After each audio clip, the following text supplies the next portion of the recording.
Should the Red Sox be fielding a better combination of players every day? The pitching also 100% has to be better. Join me on today's Locked On Red Sox, where I go over all of the keys to the month of May.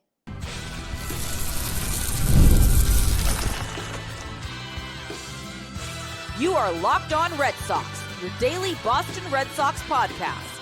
Part of the Locked On Podcast Network, your team every day. Hello and welcome to Locked On Red Sox, your daily Boston Red Sox podcast, part of the Locked On Podcast Network, your team every day. I'm your host, Gabby Maljanian, former ESPN social media associate and current host of the Boston Balling podcast as well. And I'm here to bring you the latest in all things Boston Red Sox Monday through Friday straight to your favorite podcast feed. And it's all completely free. So you might as well tune in because Locked On is your team every single day. Today's episode is brought to you by FanDuel. Right now, new customers can get $200 in bonus bets when your first $5 bet wins. I'll tell you a little bit more about that later on in the show, but welcome to another episode of Locked On Red Sox. Today is Thursday. You are almost to the end of the week, so congratulations on pushing through. And I don't know about you, but where I live, it rained a lot this week. I went to the Red Sox game on Tuesday night and was sitting in a rainy seat for the entire time. When the game ended, I was absolutely soaked. So it was not fun, but hopefully the weather does start to get warmer. And believe it or not, we're already a week into the month of May. I don't know where time went. Just 2 weeks ago, I recorded an episode on this show where I was going over the positive and negative takeaways from the month of April for the Red Sox. And I couldn't believe that it was already the end of April at that point. So I don't know where the time has gone, but now we are a week into May and the Red Sox need to play better. Simple as that. The frustrations that have come with this team so far this season have been drastic. And I would argue that it's more frustrating than it's been the last few years, because the last few years,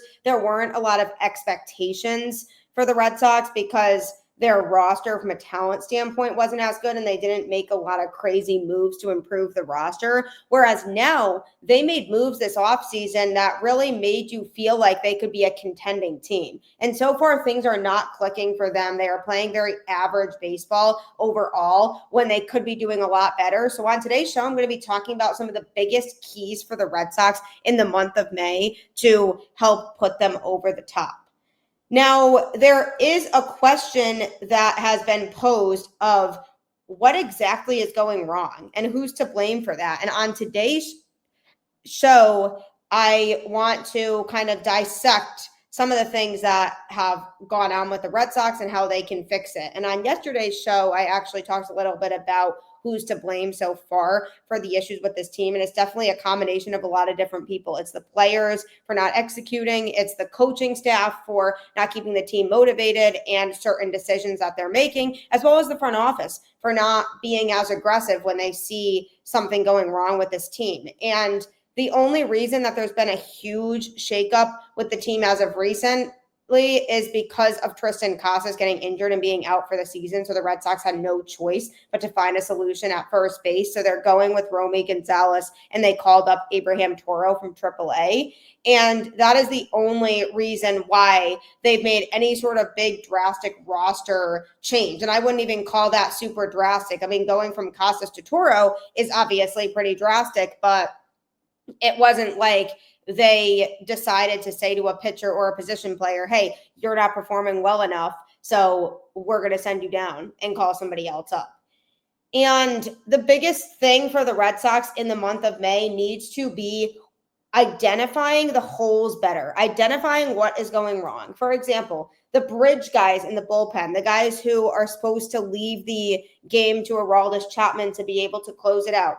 Those guys are not performing. The guys in the bullpen who are supposed to be pitching in high leverage so that they can protect a lead going into the ninth inning. You don't have a lot of productivity right now overall from that group of pitchers. And certain pitchers I trust to turn it around more than others. For example, I do feel like Garrett Whitlock and Justin Slayton are guys who won't consistently struggle over the course of time. But there are other pitchers in that group that can't be relied upon every day like a Brennan Bernardino type, or, they have tried Sean Newcomb out of the bullpen recently. He has been good, but don't really know what we're going to get from him moving forward. And you have guys who are question marks and are unknowns. Greg Weisser is another example of a guy who's an unknown because you don't really know what you're going to get from him on any given day. So what the Red Sox need to do for the rest of the month of May is identify that group is a problem and not be afraid to change things around. For example, Luis Guerrero, who has performed well in AAA and has performed well in the few times that he's gotten to pitch in the majors, maybe try bringing him back up and sending a guy like Weisser down to AAA who's been inconsistent. And the Red Sox can't be afraid to make those types of decisions if they are what is best for the baseball team. And what's been frustrating so far to me over the course of April is that it seems to be the same problems over and over again. And the Red Sox are not afraid to say, oh, we need to do better in this area. But it seems like they are afraid to actually do something about it. And when it becomes a repeated pattern of the same issues taking place over and over again, that means you do something about it and you fix the problem. And the Red Sox have not been exactly good with fixing the problem. And that is on the front office. And the biggest keys this month that I'm looking at to help the Red Sox be a better overall baseball team is starting to look at what happened over the first month of the season, figure out the areas that need to be improved, and go out there and fix it. And the pitching is the biggest thing when it comes to that. Then there's another issue of, are the Red Sox playing the best combination of players on any given day?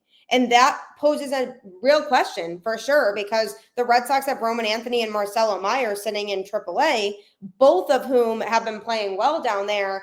And you could argue that calling one of them up could provide an offensive spark. And then you could throw a guy like Rafaela into a super utility role because of the fact that his offense isn't as good. So him being able to be in a role where he can be relied on to play multiple positions in the field, but his bat isn't in the lineup as much, could be really beneficial for the Red Sox. But I think they're a little bit hesitant on their prospects because they did say that they want Roman Anthony to get a little bit better defensively before they call him up. And with Marcelo Meyer, some of his swing decisions, they still find to be a little bit questionable. So they are hesitant to call those guys up. But sometimes you do need a change and you need to spice things up with your offense. And one thing to keep in mind is the Red Sox don't want to call these guys up and have them struggle and then have people feel like, oh, well, we called this player up and he's struggling and hasn't made the offense better right away. And the Red Sox don't really want that either. I do believe that in a way there's some sense of protecting their current players. For example, you take a guy like Trevor Story, who started off the season really well, but has been struggling significantly at the plate as of late. Now you're looking at Meyer, who's in AAA and has been hitting pretty well overall there. Do the Red Sox call it quits on Trevor Story? I doubt it. They're not going to justify paying him all this money to then replace him with Marcelo Meyer. I definitely think there's a sense of fear there when it comes to the Trevor Story situation of the Red Sox being looked at in a bad light and people saying, oh, you don't protect the players that you pay. And I think that in the back of their heads with the front office, there is a little bit of that going on of if we call up Marcelo Meyer to play shortstop, that could cause an absolute uproar among other teams. Now, the bigger consequence to that would be it could be a bad look for the players because they could look at the organization and say, well, you just paid this guy a lot of money to be here for multiple years, and now you don't even want him anymore because you want to replace him with your top prospect. So why should I commit to a longer-term contract with the Boston Red Sox?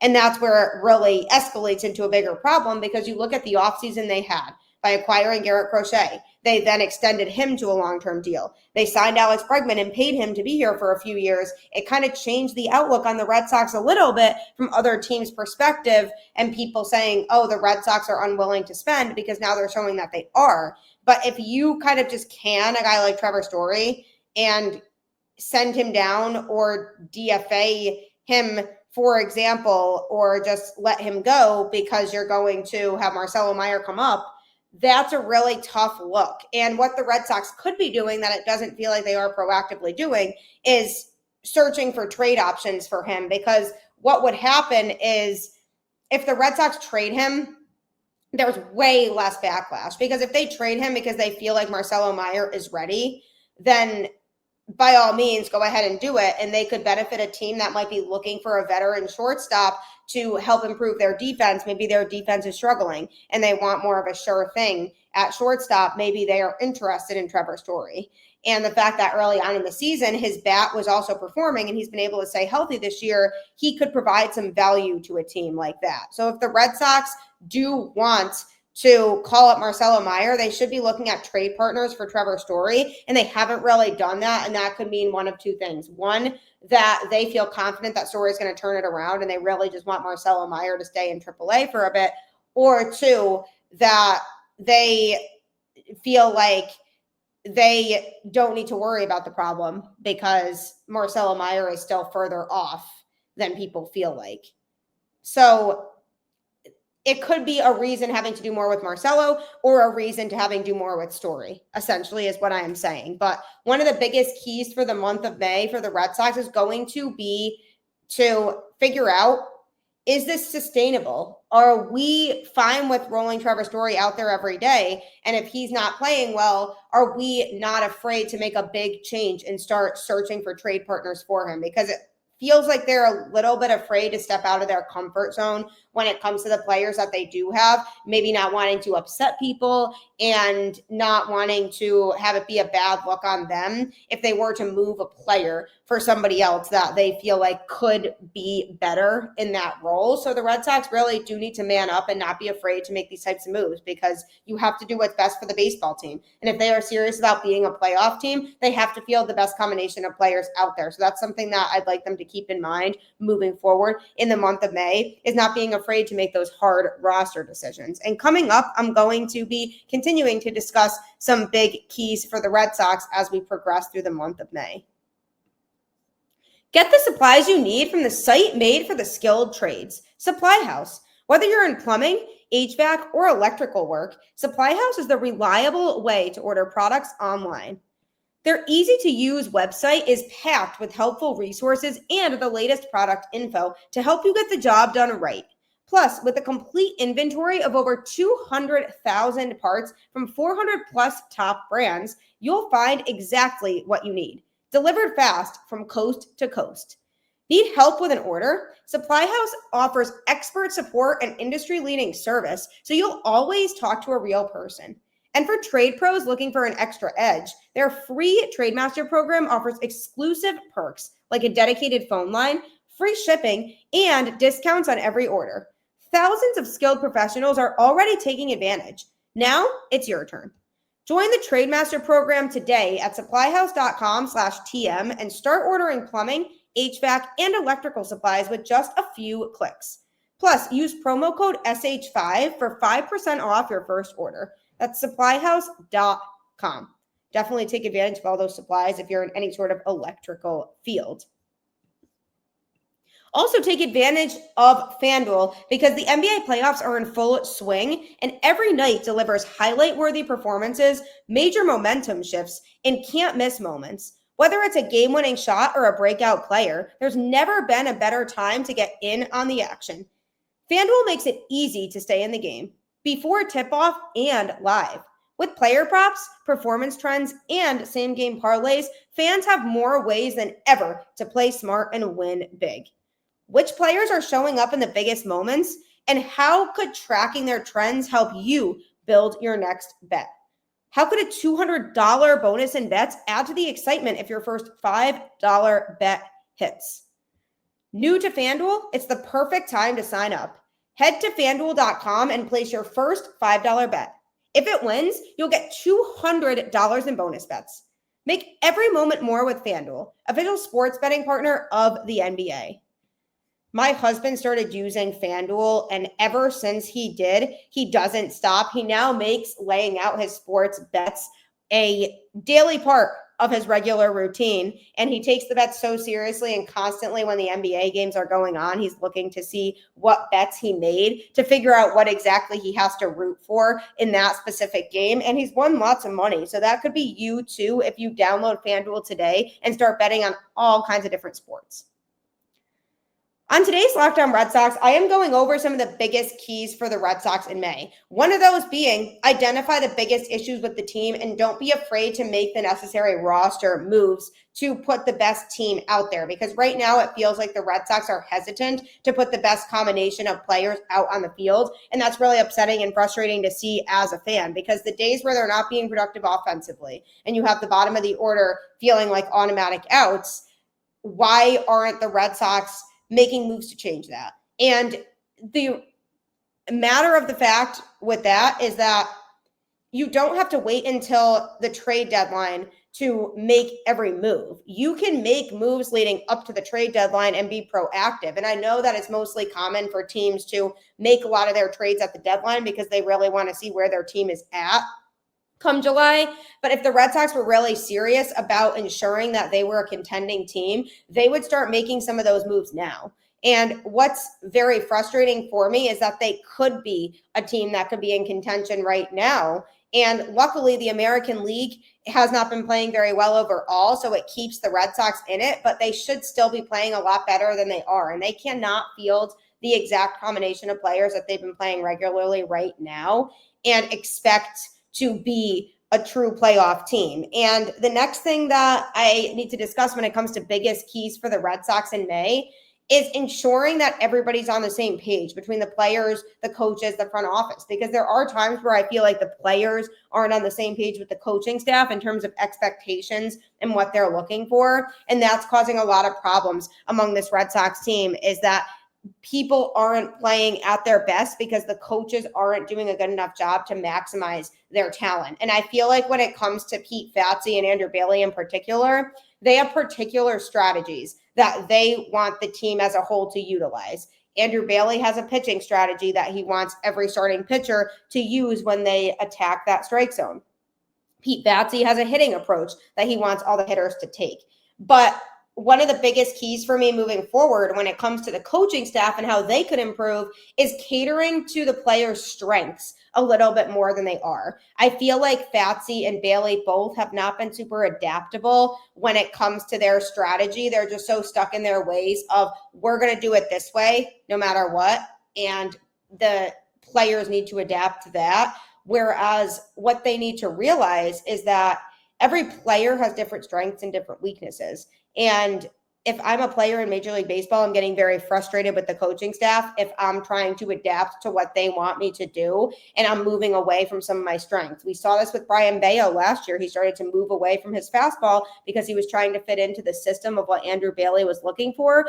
And his performances on the mound suffered a little bit because of it. And that's frustrating to see because I know he has the potential, and now he went in and had a really good start in his last couple of outings generally with this Red Sox team overall after coming back from the injured list. And what I like about that is that he's been really sticking to his arsenal and what works for him. And I think from a front office perspective, something that they could do better is really encourage the coaches to cater more to each player's strengths. For example, at the plate, the Red Sox still have a ridiculous number of strikeouts, and not every player should be swinging and missing as much as they are. And they're almost looking for certain pitches and being a little bit too selective, and then it results in a strikeout. And on the flip side of that, when they're not being too selective, they are being not selective enough. And it just results in all kinds of swings and misses at that point also, because they're just swinging at whatever. So it's almost like if one extreme isn't working for them, they're just going the opposite extreme. So finding a happy medium is a key for me for the Red Sox in May. Find a happy medium between looking for the right pitches and being selective, but not being too unselective, and basically finding a balance between the two. And that's something that I don't know that Pete Fatsi can adapt to. And the Red Sox, I feel like as an organization, used to be better about catering to everybody's strengths and letting them use that to their advantage. I feel like they're so strategy and system based right now in terms of everybody conforming to a certain thing. And I just don't like that. And I think they could be a better baseball team if they just let players cater to their strengths more. And I get the general approach of here is how we generally want people to go about it. And this is the mindset we want you to have when you're going about your daily routine. But there's a way to be able to stick to routine, but do it in their way that works for them. And that's something I want to see the Red Sox do here in this next month plus of the season. Another big key for this Red Sox team, obviously pitching has to be better. That kind of goes without said. I mean, these starting pitchers, for the most part, have been pulling their weight. We saw Lucas Giolito really struggle in his recent outing. Tanner Houck has definitely been hit or miss. And then Walker Buehler, before going on the injured list, was pitching really well. And I really liked that. Hunter Dobbins has been pitching really well. Brian Bayo hopefully starts to kind of stick with what we saw from him in his last outing. So the starting pitching for the most part has been good. I mean, Garrett Crochet is going to be good. He's Garrett Crochet. You'll get what he gives you. But the bullpen needs to be better. And this goes back to what I talked about if there's a guy who's not performing well, the Red Sox do need to do a little bit more about it. Yes, they've been sending guys down to AAA when they've been struggling. Examples include Josh Winkowski and Zach Kelly.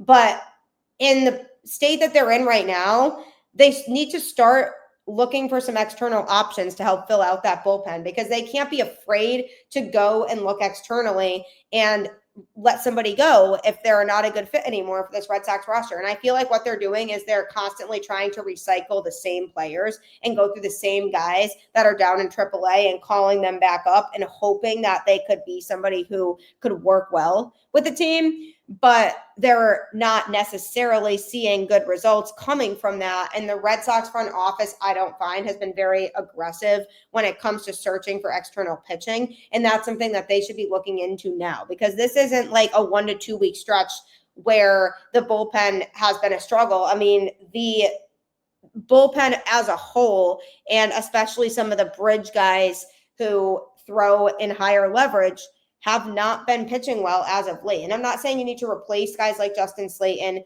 or Garrett Whitlock. I'm saying they could stay here because they likely will turn things around. I'm talking more the other middle relief guys, the guys who are pitching in lower leverage situations or are taking over right after a starter comes out of the game, for example, unless a starter goes deep into the game and you can go to your bridge guy and your closer. But generally, if a player comes out midway through the game, then the pitcher that comes in to take over, those are the pitchers that are struggling a lot. And Craig Breslow and the Red Sox front office have not really addressed it. And that's something that I am concerned about. You can't keep going with the same thing over and over again. And that's something that I find has been a major issue with the Red Sox organization as a whole, is that they keep rolling with the same thing over and over again. No changes to the coaching staff, no drastic changes to that part of the bullpen. And that goes back to a big key moving forward, is make the changes that you need to make. And the bullpen, if everybody starts pitching better, great, but there hasn't been a pattern or any sort of confidence that that's something that will happen moving forward. And I don't feel that confident in some of those middle relief guys, and that's an issue. And the Red Sox can do something about it. The question just is, will they? And I don't feel confident overall that they will. But that is a big key for me moving forward, is that bullpen, if they start pitching better, this Red Sox team could win lots more games. That has been the biggest issue for them. And sure, like I've talked about many times on this show, you're going to have nights where the offense is not performing. You're going to have nights where they just aren't able to connect, or they're facing a really tough pitcher and they're not seeing them well. That does happen. But if they can squander 1 or 2 runs in those types of games, and the bullpen is on point because they were behind Garrett Crochet or something, who gave up no runs in his outing, and you have reliable relievers out there, then you can feel a little bit more confident that 1 to 2 runs is all you need in that game. But the issue becomes, if the Red Sox aren't giving a guy like Garrett Crochet a lot of run support, then you can start to feel really nervous that he's not going to be able to take a win in that game,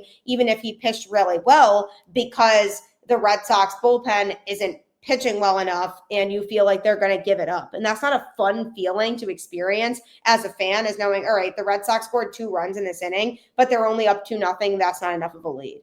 And how nice would it be if you felt like in a good pitching performance by the Red Sox starter and the other team starter that getting 2 runs across could be enough for them? Because in situations where the Red Sox do have that now, I'm not finding that that's the case. So fix the bullpen, whether that means guys start pitching better or you make moves to acquire some more reliable relievers. Either way, pitching is a huge key for the Red Sox moving forward. And coming up, I'm going to be talking about another big key that the Red Sox need to keep in mind as they progress through the rest of the season.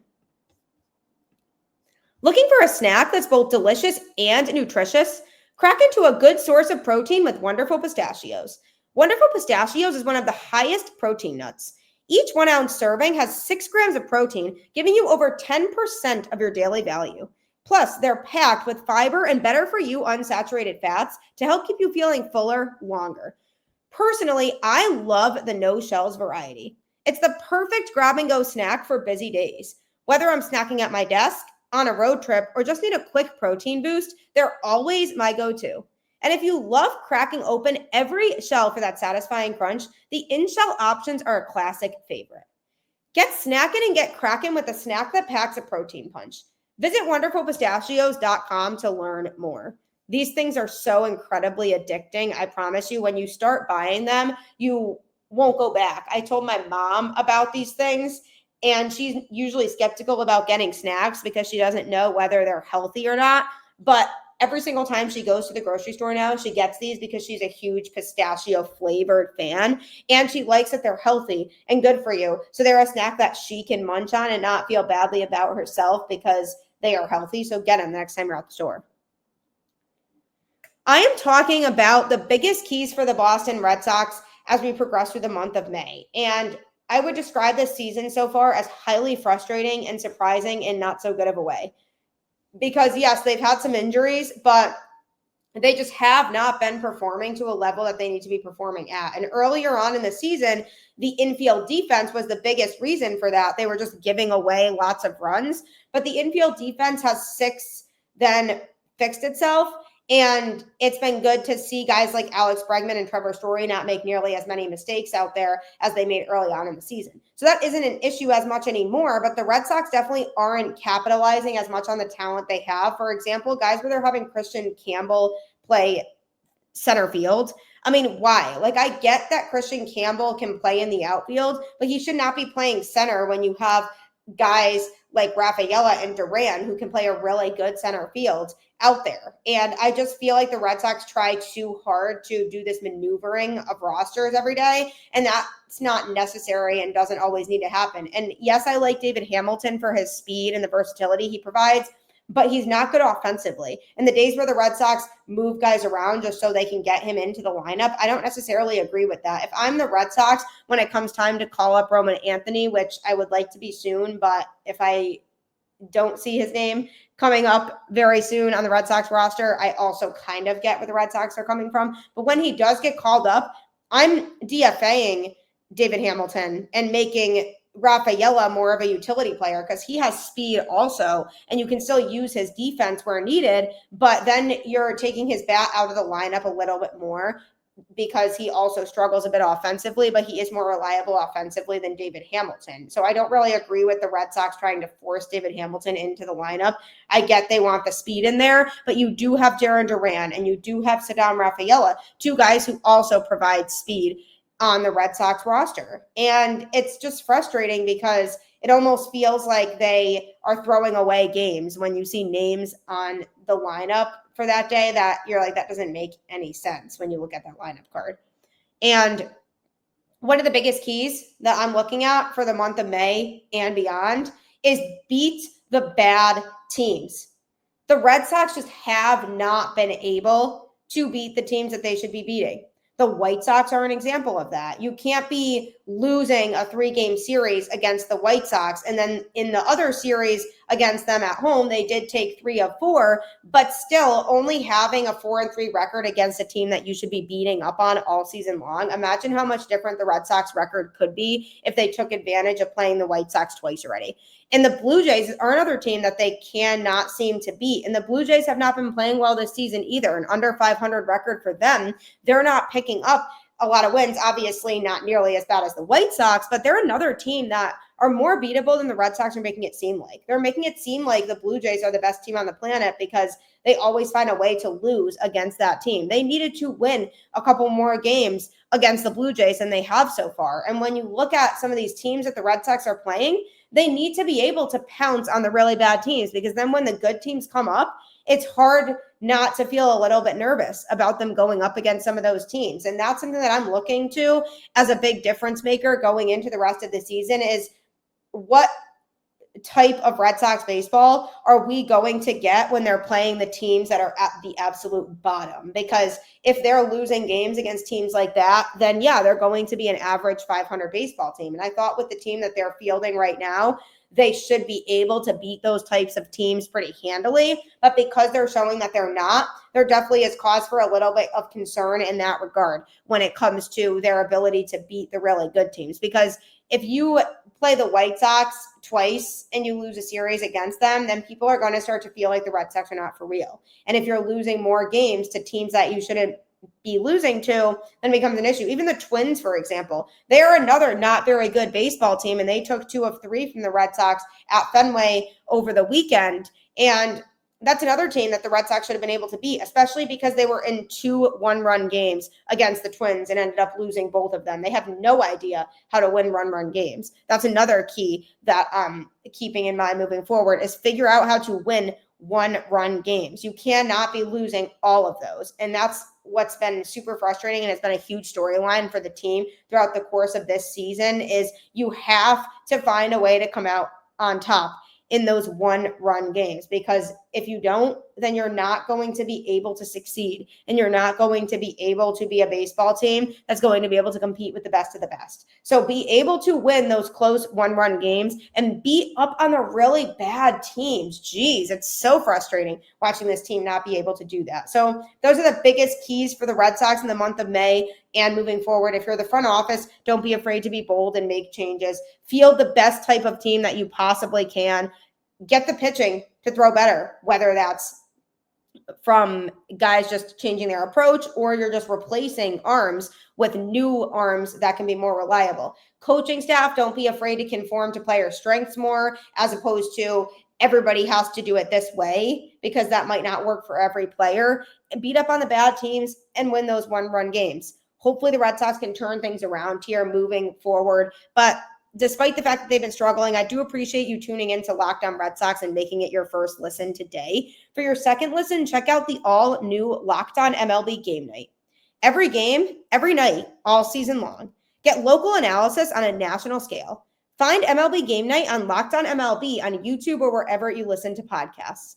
It's a great show and keeps you up to date on everything going on that night in baseball. So make sure you check that out on any podcast platform. Like I always say, keep the faith, go Red Sox, and I'll catch you on the flip side.